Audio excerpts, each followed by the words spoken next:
Master Ken here with another secret street fighting tip. Now I notice in a lot of other martial arts that many of their techniques end with a takedown and then everyone assumes that the fight is over. But there's really nothing to guarantee that your attacker won't stand back up and continue to fight unless you learn how to kick a man when he's down. That's what we're going to learn about today. Now, in this case, it really doesn't matter to me how they ended up on the ground, but let's say that Todd here is the recipient of an Ameri-Do-Te dragon kick. I can't figure this out.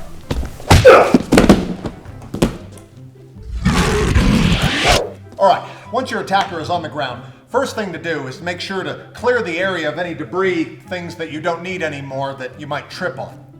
Secondly is to decide where you're going to kick him and how you're going to kick him. Most people would go for the head. Let me tell you the problem with that, is that if you kick the head and stomp the head enough times, eventually you'll cave in the skull, spilling brain, blood, mucus, saliva all over the sidewalk. Now, if someone were to walk by and slip in that, I would be liable. So what I would do, raise the heel, stomp the heart, killing him, hopefully. But if he's still alive, I would then like to cause toxic shock by bursting the intestines. What I'm going to do is place one foot on the lower intestine, one foot on the upper intestine here, and twist.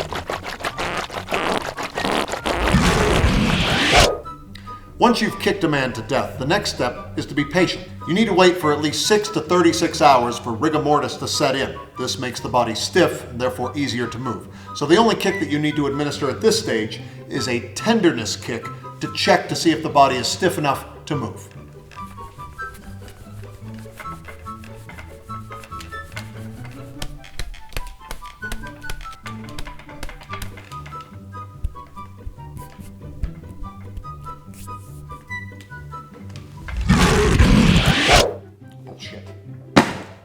Now, once the body is stiff, it's ready to move. What a lot of people tend to do is to bend down, try to lift the body. This is an excellent way to slip a disc and cause a lower back injury. Since the theme of this video is kicking someone while they're down, we're going to continue that theme by kicking the body to another location, either to bury it or to report it to authorities, like so.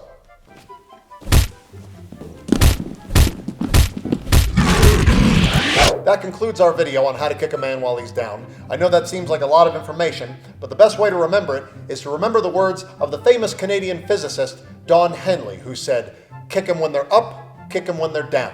Kick them when they're stiff, kick them all around."